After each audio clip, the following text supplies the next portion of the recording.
ঢাকা বিশ্ববিদ্যালয় যদি 20 বছর সুযোগ পায়, অক্সফোর্ড কেমব্রিজের সামনে ঢাকা বিশ্ববিদ্যালয় দাঁড়াতে সময় লাগবে 20 বছর। আপনারা আমরা মনে করি আমেরিকা মানে অনেক কিছু। আল্লাহর ইজ্জতের কসম, আমাদেরকে যদি 20 থেকে 30 বছর সময় দেয়, যেই পরিমাণ মেধা আল্লাহ বাংলাদেশ, ইন্ডিয়া, পাকিস্তানকে দান করেছে, সেই মেধা দিয়ে আমাদের বুয়েট বলেন, ঢাকা বিশ্ববিদ্যালয়, জাহাঙ্গীরনগর বিশ্ববিদ্যালয়, আরো যে সমস্ত বিশ্ববিদ্যালয়গুলো আছে, সেটা আন্তর্জাতিক পর্যায়ে আসতে আমাদের সময় লাগবে 30 বছর মাত্র। কেউ একজন আমাকে বানিয়েছেন, আমি এমনি এমনি আসি নাই, মানে আমি অ্যাক্সিডেন্টাল ক্রিয়েশন না, আমি পারপোজিভ ক্রিয়েশন। somebody created me। যিনি আমাকে ক্রিয়েট করেছেন উনি নির্দিষ্ট উদ্দেশ্যে ক্রিয়েট করেছেন। এটা হচ্ছে আপনার আমার জীবনের সবচেয়ে বড় সত্য।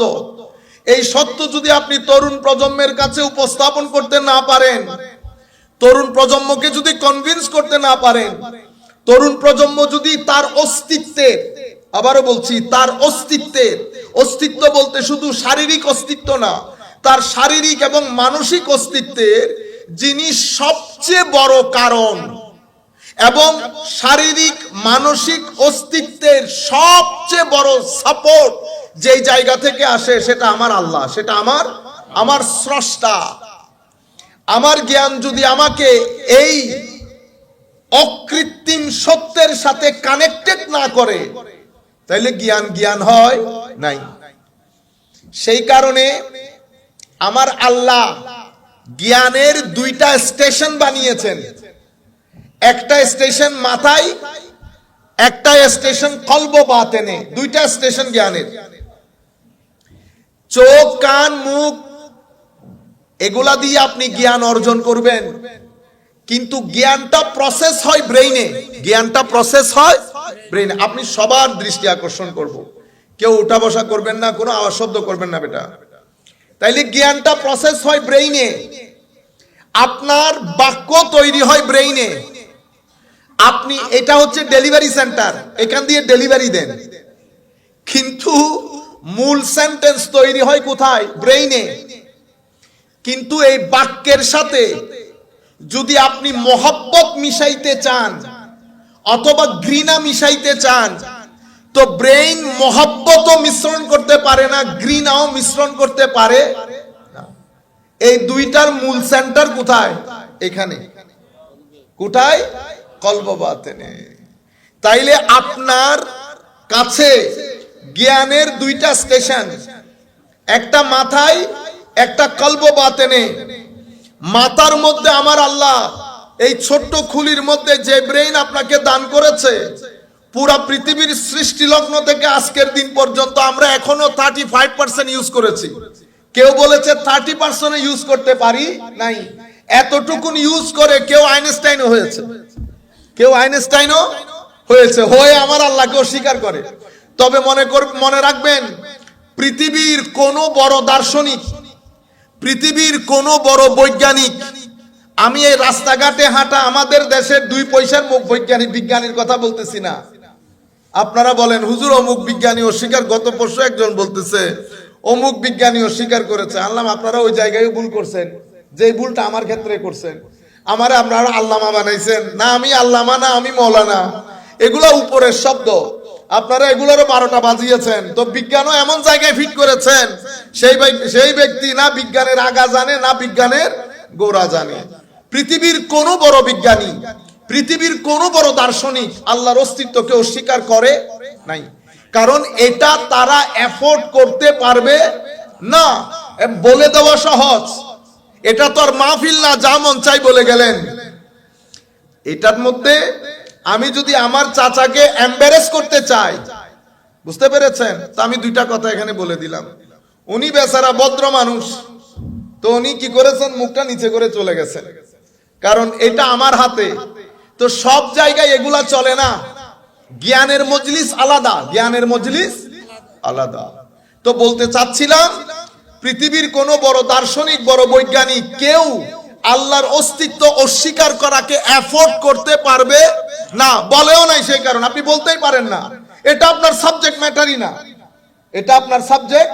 যিনি বিজ্ঞানী উনি এটা নিয়ে গবেষণা করেন, মানে রুমের ভিতরে কি আছে, উনি রুমের বাইরে যেতে পারবেন না, এটা আপনার বিষয়ই না।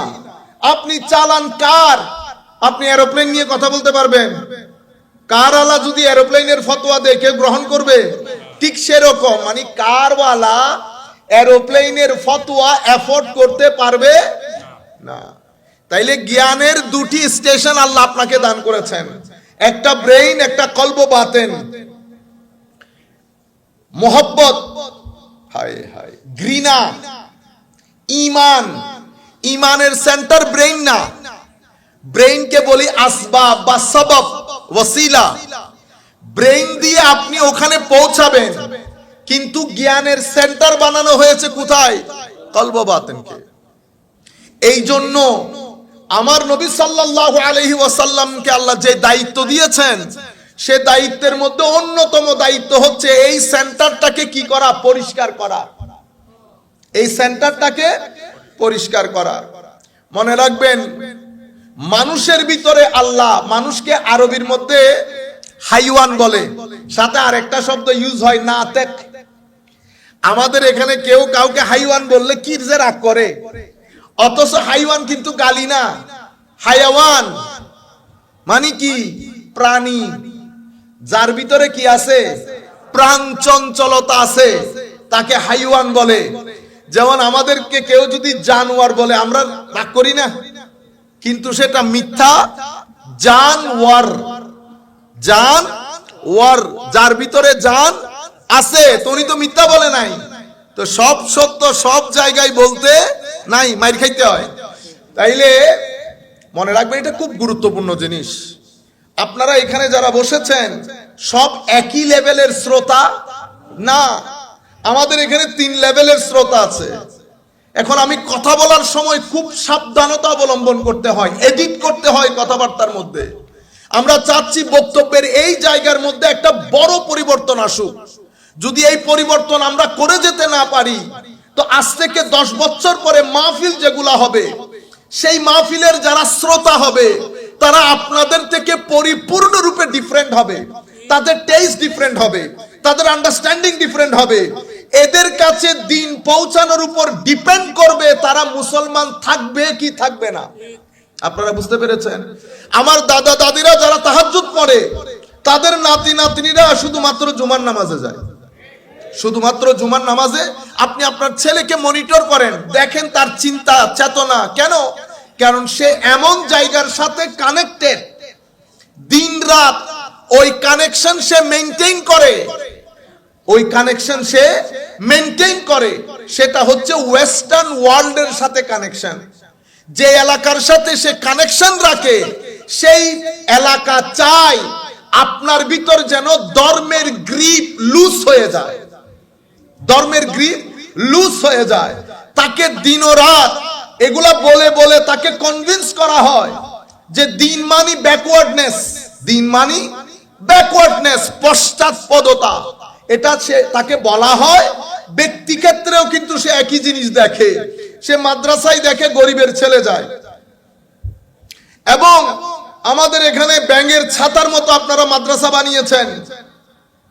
ছেলে কতগুলাকে দৌড়ে দৌড়ে এনে আপনারা মাদ্রাসায় পড়াচ্ছেন সবাইকে, কাউকে হাফেজ কাউকে আলেম। বলেন তো দেখি, সে বড় হয়ে কি করবে? কি করবে সে? দ্বীনের খেদমত। দ্বীনের খেদমত এত আসান জিনিস না। এখানে সমাজের রতি মহারতির চোখে চোখ রেখে সত্য কথা বলার জন্য তার একটা পারিবারিক ব্যাকগ্রাউন্ড দরকার। তার বেনেয়াজি আসে কোত্থেকে? বেনেয়াজি প্রথমে পারিবারিক ব্যাকগ্রাউন্ড থেকে আসে, অতঃপর সিজদা থেকে আসে। সেই সিজদা দিবে কোত্থেকে? তার তো চুলার মধ্যে আগুন জ্বলছে কিনা সকাল সন্ধ্যা পা দিয়ে দেখতে হচ্ছে। আপনি তাকে 2 পয়সার, আপনারা হয়তো বলতে পারেন হুজুর না না এরকম না, আমরা অনেক সম্মান করি। কেউ বিয়ে দেন? হুজুর যদি কেউ বায়োডাটার মধ্যে দেখে উনি কি, উনি ইমাম সাহেব, বিয়েতে আগ্রহী হন না। আপনারা সোসাইটির গুরুত্বপূর্ণ মিটিং এর মধ্যে কোন হুজুরকে রাখেন, তাইলে বোঝা যাচ্ছে ইনারা হচ্ছে সমাজের ব্যাকওয়ার্ড সোসাইটি। তো সেই ইন্টারন্যাশনাল ওয়ার্ল্ড থেকে কি পেয়েছে? পেয়েছে দিন ব্যাকওয়ার্ডনেসের নাম। আমি এগুলা বলছি হুসাইনিয়ত আর ইয়াজিদিয়ত বোঝানোর জন্য, কিছুক্ষণ পরে বুঝবেন। তাইলে তারা বলেছে, প্রপাগ্যান্ডা করেছে, প্রপাগ্যান্ডা, এবং দেশে বিদেশে অসংখ্য অর্গানাইজেশনকে কাজে লাগিয়েছে এই প্রপাগ্যান্ডা ছড়ানোর জন্য। দিন ব্যাকওয়ার্ডনেস, পৃথিবীতে বিজ্ঞানের উৎকর্ষতার পরে সমস্ত ধর্ম দরজা জানালা বন্ধ করে দিয়েছে। ফিল্ডের মধ্যে খেলোয়াড় নাই। বিভিন্ন ধর্ম আপনারা নাম গুনতে থাকেন, প্রত্যেক ধর্মের মধ্যে গ্রেডটা নিচে নামতেছে। এবং গত 50 বছরে যারা পৃথিবীতে আমাদের কাছে সংবিধান বিক্রি করেছে, মানবাধিকারের সংজ্ঞা বিক্রি করেছে, আপনারা বুঝতে পারছেন কথা কঠিন হচ্ছে না তো? সংবিধান তো আপনি নামমাত্র লিখেছেন, কোনো না কোনো কিছুর উপর ভর করে তো লিখেছেন। কার উপর ভর করেছেন? মদিনার সনদের উপর না, আপনারা ব্রিটেন থেকে এটা ধার করেছেন। তারা আপনাদেরকে শিখিয়েছে গণতন্ত্রের ডেফিনিশন কি, মানুষের অধিকারের ডেফিনিশন কি, ওইটা দিয়ে আপনি চলছেন। আপনার ইনকাম ট্যাক্স কে দিবে, কিভাবে দিবে, কয় টাকা দিবে, সব কিছু এ থেকে জেড পর্যন্ত একটা জিনিস আপনার পকেট থেকে বের করেন নাই। সব ওনারা যাহা দিয়ে গিয়েছেন আমরা আমান্না ওয়া সাল্লামনা বলে ওগুলাই মেনে নিচ্ছি, সব বাদ দিয়ে দেন। ট্রাফিক আইন, ট্রাফিক মানে আমাদের ব্রেনের মধ্যে এত গুণে ধরেছে, সিম্পল একটা ট্রাফিক আইনও আমরা বানাইতে পারি না। এরা ট্রাফিক আইন বানায়, এরা ভ্যাট দেন না, বিএটি ভ্যাট দেন, ওইটার সিস্টেমও ওরা বানিয়েছে। আমরা কি করেছি? ইম্পোর্ট করেছি। আমাদের ব্রেইন এত এত এত অলস হয়ে গেছে। আর ভালো ব্রেইনগুলা, হায় হায় হায়, ভালো ব্রেইনগুলা তারা অক্সফোর্ডে, ক্যামব্রিজে, বিভিন্ন ইউনিভার্সিটিতে ডিগ্রি দিয়ে টাকা দিয়ে স্কলারশিপ দিয়ে আমি অহংকার করেছি আমার ছেলে স্কলারশিপ পেয়েছে। বেটা এটাকে দূরে রাখেন, ডিস্টার্ব না হয় মতো। তাহলে আমার ছেলেগুলা ওখানে চলে গেছে, এটাকে বলে ড্রেনাইজেশন অফ ব্রেইন। ড্রেনাইজেশন অফ, আপনারা আমার কথা বুঝতেছেন? ব্রেইনকে ড্রেন করে নিয়ে যাচ্ছে, ওনারা ওখানে চলে গেছেন। আপনিও শান্তি, আমার ছেলে ওখানে সেটেলড, অক্সফোর্ডে রিসার্চ করে। রিসার্চ মানি তাকে টাকা পয়সা দিয়ে ব্রেইন খরিদ করে ফেলেছে। আর ব্রেইনকে ড্রেন বানানোর জন্য আমাদের ইউনিভার্সিটিগুলোর মধ্যে এটা অমুক দল, এটা সমুক দল, ছেলেগুলা কই রিসার্চ করবে, দাও দামা নিয়ে ইউনিভার্সিটিতে দৌড়াদৌড়ি করে। ঢাকা বিশ্ববিদ্যালয় যদি 20 বছর সুযোগ পায়, অক্সফোর্ড ক্যামব্রিজের সামনে ঢাকা বিশ্ববিদ্যালয় দাঁড়াতে সময় লাগবে 20 বছর। আপনারা আমরা মনে করি আমেরিকা মানে অনেক কিছু, আল্লাহর ইজ্জতের কসম, আমাদেরকে যদি 20 থেকে 30 বছর সময় দেয়, যেই পরিমাণ মেধা আল্লাহ বাংলাদেশ, ইন্ডিয়া, পাকিস্তানকে দান করেছে, সেই মেধা দিয়ে আমাদের বুয়েট বলেন, ঢাকা বিশ্ববিদ্যালয়, জাহাঙ্গীরনগর বিশ্ববিদ্যালয়, আরো যে সমস্ত বিশ্ববিদ্যালয়গুলো আছে, সেটা আন্তর্জাতিক পর্যায়ে আসতে আমাদের সময় লাগবে 30 বছর মাত্র। আফসোসের বিষয়, আমি এই দল করি, এই দল করে। এখন একটা দোয়া করব, আপনারা আমিন বলবেন। মাওলা, আমাদের এই দেশ, আমাদের এই ছেলেগুলাকে, ব্রেইনগুলাকে যারা বাইরে যাওয়ার জন্য এই দেশে অরাজকতা সৃষ্টির পেছনে যারা দায়ী, যারা হুসাইনিয়তের গলা টিপে ধরেছে, ইয়াজিদিয়তকে সামগ্রিক ক্ষেত্রে প্রমোট করেছে, করাপশন ইয়াজিদিয়ত, সুদ নেওয়া ইয়াজিদিয়ত, ঘুষ নেওয়া ইয়াজিদিয়ত, দুধের মধ্যে মিক্স করা ইয়াজিদিয়ত, 2 নম্বরই করা ইয়াজিদিয়ত, যারা এই সমস্ত ডিক্টেটরশিপ ইয়াজিদিয়ত। আমাদের ছেলেগুলো কোর্টের কাছারিতে ঘুরতে ঘুরতে জুতা ফিনিশ হয়ে যায়, আইন অধিকার দেওয়ার কোনো মানুষ নাই, সবকিছু ইয়াজিদিয়ত। যারা আন্তর্জাতিক বিশ্বে আদর্শের ক্ষেত্রে হুসাইনিয়তকে গ্রহণ করে আমাদের দেশের রন্ধ্রে রন্ধ্রে ইয়াজিদিয়তকে প্রমোট করেছে, আল্লাহ তাদের তকদিরে যদি হেদায়েত থাকে তুমি হেদায়েত করো, যদি হেদায়েত না থাকে আল্লাহ তাদেরকে ভালো কোনো মানুষ দিয়ে পরিবর্তন করে তাদেরকে সমুদ্রে নিক্ষেপ করো আল্লাহ। সম্মানিত উপস্থিতি, আমরা ঘরে বসে নামাজ দোয়া পড়ছি, পৃথিবী আমাদের রন্ধ্রে রন্ধ্রে ইয়েজিদিয়তকে ঢুকিয়েছে, এরপরে আমাদের মধ্য থেকে কিছু মানুষকে পিক আপ করেছে।